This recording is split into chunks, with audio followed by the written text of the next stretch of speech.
بسم اللہ الرحمن الرحیم۔ السلام علیکم۔ معجزہ جناب سیدہ طاہرہ۔ کسی شہر میں ایک سنار رہتا تھا۔ اس کی عورت ایک روز پانی بھرنے کنویں پر گئی۔ یکایک شور اٹھا کہ سنار کا لڑکا کمہار کے آوے میں گر گیا۔ وہ سنارن اس قدر روئی کہ بے ہوش ہو گئی۔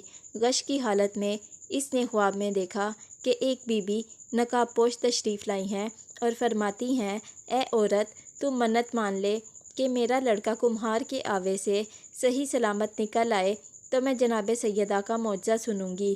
اتنے میں ایک طرف سے شور اٹھا کہ سنار کا لڑکا کمہار کے آوے سے زندہ و سلامت نکل آیا۔ سنارن کی غش سے جب آنکھ کھلی تو کیا دیکھتی ہے کہ اس کا لڑکا سامنے کھڑا ہے۔ وہ خوشی خوشی اپنے لڑکے کو گھر لے آئی اور بازار سے 2 روپے کی شرینی خرید کر اپنے پڑوسیوں کے پاس گئی اور کہا، چلو میرے گھر، میں نے منت پڑھانی ہے، جناب سیدہ کا معجزہ سننے چلو۔ سب عورتوں نے انکار کر دیا۔ وہ روتی ہوئی مایوس ہو کر جنگل کی طرف چلی گئی۔ کچھ دور جانے کے بعد اس نے ایک نقاب پوش بی بی کو دیکھا۔ انہوں نے فرمایا کہ تو بیٹھ جا، میں سناتی ہوں۔ مدینے میں ایک یہودی رہتا تھا۔ اس کی لڑکی کی شادی تھی۔ وہ جناب رسول خدا صلی اللہ علیہ وآلہ وسلم کی خدمت میں حاضر ہوا اور عرض کیا کہ مولا، میری لڑکی کی شادی ہے، اگر حضور اجازت دیں تو فاطمہ الزہرا میرے گھر تشریف لے جائیں۔ حضور صلی اللہ علیہ وآلہ وسلم نے فرمایا، اس کا ذکر جناب امیر سے کرو، اجازت دیں تو تم فاطمہ کو لے جاؤ۔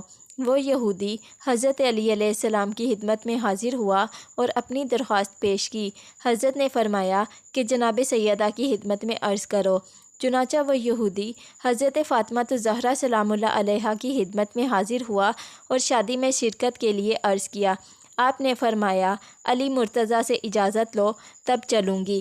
اس یہودی نے عرض کیا کہ میں جناب رسول خدا اور جناب امیر المومنین کی خدمت میں پہلے عرض کر چکا ہوں، اب تو آپ خود ہی اس امر کی مختار ہیں۔ آپ نے سواری لانے کے لیے اس سے کہا۔ یہودی سواری لینے چلا گیا۔ جناب سیدہ نے جا نماز بچھا کر 2 رکعت نماز پڑھی اور ہاتھ بلند کر کے خدا کی بارگاہ میں عرض کیا، اے میرے پالنے والے، میں تیرے رسول کی بیٹی اور تیری کنیز ہوں۔ نہ میرے پاس کوئی کپڑا ہے اور نہ ہی کوئی سامان ہے، ایسی حالت میں شادی میں کیوں کر جاؤں؟ ابھی دعا ختم بھی نہ ہونے پائی تھی کہ جنت کی حوریں ایک کشتی میں جنت کے زیورات اور لباس لے کر حاضر ہو گئیں۔ حوروں نے اپنے ہاتھ سے جناب سیدہ کو لباس و زیورات سے آراستہ کیا اور سواری میں بٹھایا۔ جب جناب سیدہ اس یہودی کے گھر پہنچی تو آپ کے نور سے اس کا مکان روشن اور خوشبو سے معطر ہو گیا اور جتنی یہودی عورتیں تھیں سب بے ہوش ہو گئیں۔ آپ اس حجرے میں تشریف فرما ہوئیں جس میں دلہن تھی۔ کچھ دیر بعد سب عورتوں کو ہوش آ گیا لیکن دلہن کو ہوش نہ آیا۔ جب سب عورتوں نے اسے دیکھا تو دلہن کو مردہ پایا اور انہوں نے زار و قطار رونا اور پیٹنا شروع کر دیا۔ اب ایک کوہرام اور شور برپا ہو گیا۔ جناب سیدہ کو یہ ماجرا دیکھ کر بڑا رنج ہوا۔ آپ نے جا نماز بچھا کر نماز پڑھی اور خدا کی بارگاہ میں عرض کیا کہ پروردگار، میں تیری کنیز خاص اور تیرے رسول کی بیٹی ہوں، تو میری عزت رکھ لے، ورنہ یہ لوگ یہی کہیں گے کہ میرے آنے سے دلہن مر گئی۔ آپ کی دعا ابھی ختم بھی نہ ہوئی تھی کہ دلہن زندہ ہو گئی اور کلمہ پاک پڑھتی ہوئی اٹھ بیٹھی اور جناب سیدہ سے عرض کیا کہ آپ بنت رسول ہیں، مجھے دین اسلام کی تعلیم فرمائیں۔ آپ نے اس کو اور 500 یہودی عورتوں کو مسلمان کیا۔ سب نے آپ کو بہت عزت اور بڑی شان کے ساتھ ماں ایک کنیز کے رخصت کیا۔ یہ معجزہ جناب سیدہ سلام اللہ علیہا کا ایک اور روایت کے ساتھ بھی منسلک کیا جاتا ہے کہ کسی شہر میں ایک بادشاہ رہتا تھا۔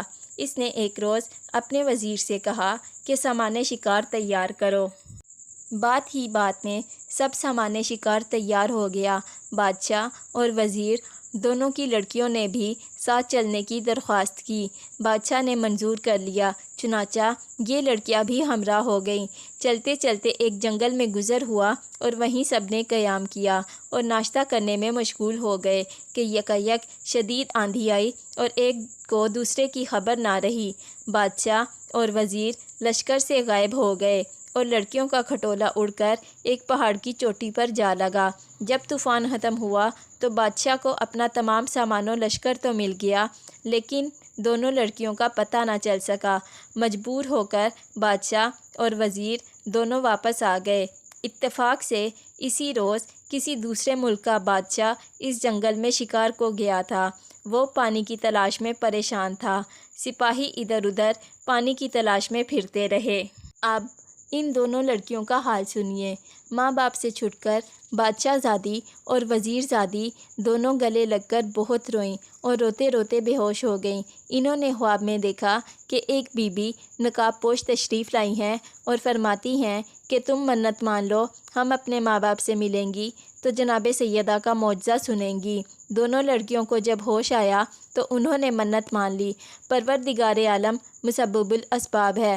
وہ سپاہی جو پانی کی تلاش میں گیا تھا، جب پہاڑ کی چوٹی پر پہنچا تو کیا دیکھتا ہے کہ دو لڑکیاں بیٹھی رو رہی ہیں۔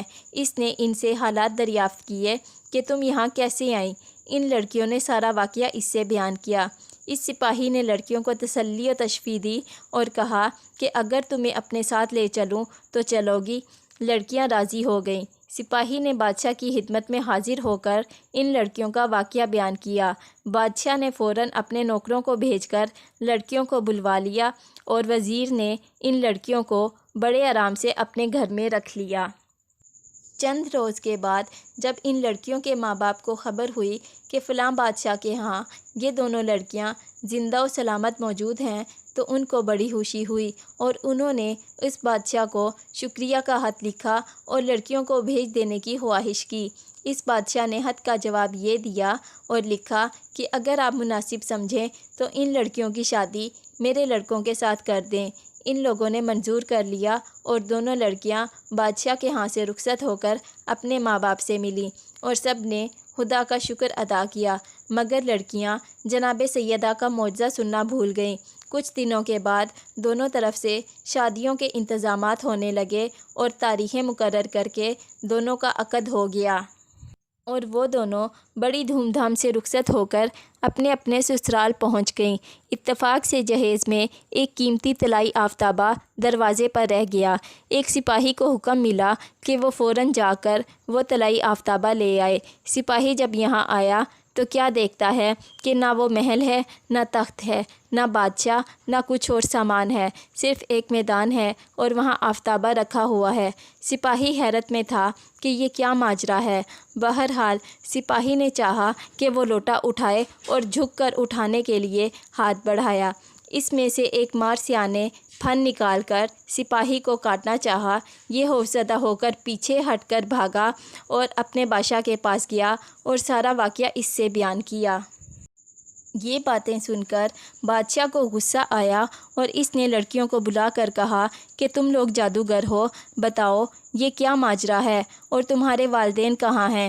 یہ سن کر لڑکیاں حیرت زدہ ہو گئیں اور کوئی جواب نہ دے سکیں۔ بادشاہ نے ان لڑکیوں کو قید کر دیا اور کہا کہ کل تم کو قتل کر دینے کے لیے جلاد کے حوالے کر دوں گا۔ قید خانہ میں وزیر زادی نے شہزادی سے کہا کہ نامعلوم ہم سے کون سی ایسی خطا ہوئی ہے جس کی ہم کو یہ سزا ملی ہے اور ہمارے قتل کا فتویٰ صادر ہوا ہے۔ یہ کہہ کر دونوں گریہ وزاری میں لگ گئیں اور خدا سے دعا کرنے لگیں۔ روتے روتے ان کی آنکھ لگ گئی۔ خواب میں دیکھا کہ وہی نقاب پوش بی بی آئی ہیں اور فرمانے لگیں کہ تم نے مانا تھا جناب سیدہ کا معجزہ سنو گی، مگر تم نے بھلا دیا، یہ اسی کا عذاب ہے، اب تم منت پوری کرو۔ لڑکیوں نے عرض کیا ہم آپ پر قربان ہو جائیں، یہ بتائیے کہ ہم قید خانے میں شرینی وغیرہ کا کس طرح انتظام کریں؟ آپ نے فرمایا صبح تمہارے آنچل سے 2 پیسے گریں گے، ان کی شرینی منگوا لینا اور معجزہ سننا۔ چنانچہ صبح کو ایسا ہی ہوا۔ لڑکیوں نے شرینی منگوا کر معجزہ سنا اور اپنی غلطی کی رو کر معافی مانگی۔ بادشاہ نے صبح جلاد کو بلا کر حکم دیا کہ ان دونوں لڑکیوں کو قتل کر دے۔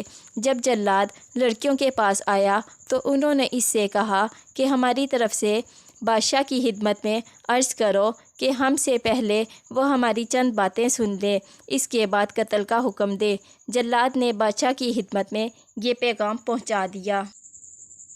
تو وہ لڑکیوں کے پاس آیا۔ لڑکیوں نے رو کر عرض کیا کہ غریب پرور، جب ہم دونوں آندھی سے اڑ کر پہاڑ پر پہنچیں اور روتے روتے بے ہوش ہو گئیں تو ایک نقاب پوش بی بی آئی تھی اور فرمایا، تم جناب سیدہ کی منت معجزہ مان لو تو اپنے والدین سے ملو گی۔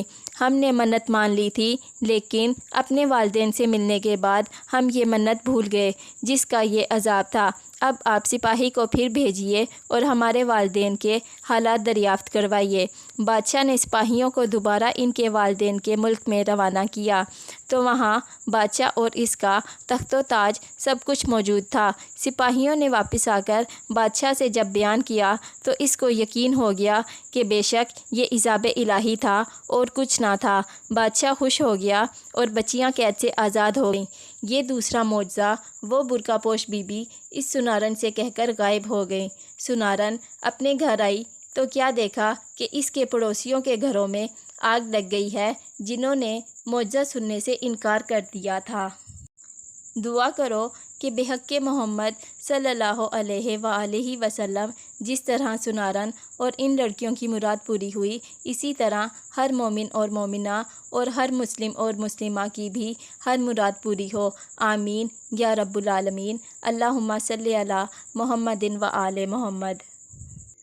دوستو، اگر آپ کو میری یہ ویڈیو اچھی لگی تو میری آنے والی ایسی مزید ویڈیوز دیکھنے کے لیے میرے چینل کو سبسکرائب کرنا نہ بھولیں اور ساتھ ہی بیل نوٹیفیکیشن کے بٹن کو بھی پریس کر دیں تاکہ میری آنے والی ہر ویڈیو آپ تک بر وقت پہنچ سکے۔ شکریہ۔